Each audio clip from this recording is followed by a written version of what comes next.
ప్రకాష్ రాజు vote miss అంట. తొలగించిన ఎన్నికల అధికారులు ఎందుకు తొలగించారు? ఇది కక్షపూరితంగా జరుగుతూ ఉందా?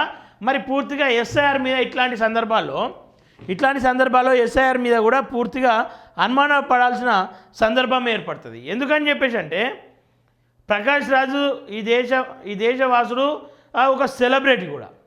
అట్లాంటి వ్యక్తి ఓటే వేయింది అంటే అన్ని అవగాహన ఉన్నటువంటి వ్యక్తి అయినా అట్లాంటి వాళ్ళ ఓట్లు వేయినాయి అంటే మరి సాధారణమైనటువంటి ప్రజల పరిస్థితి ఏంది? అసలు దాని గురించి అవగాహన లేనటువంటి వాళ్ళ పరిస్థితి ఏంది?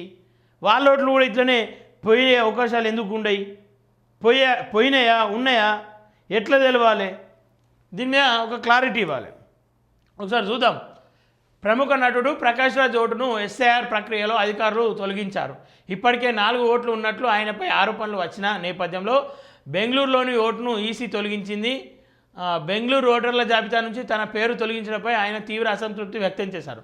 సవరించిన ఓటర్ల జాబితా ప్రకారం బెంగళూరు నియోజకవర్గంలో దాదాపు 65 లక్షల మంది ఓటర్లు పేర్లను తొలగించారని, అందులో తన పేరు కూడా ఉందంటూ ఎక్స్ వేదికగా తెలిపారు.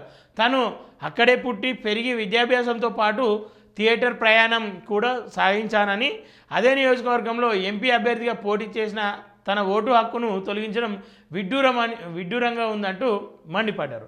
మరి ఏంది కుట్ర రాజకీయాలు ఏమైనా ప్రయత్నం చేస్తూ ఉన్నారా?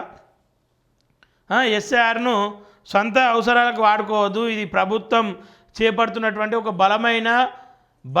బలమైనటువంటి ఒక ప్రక్రియ అని చెప్తా ఉన్నారు. దేశ భవిష్యత్తును మార్చబోయే ప్రక్రియ అని చెప్తా ఉన్నారు. మరి ఆ ప్రక్రియను ఇట్లా కక్ష సాధింపు చర్యలు తీసుకుంటే ఎట్లా మరి?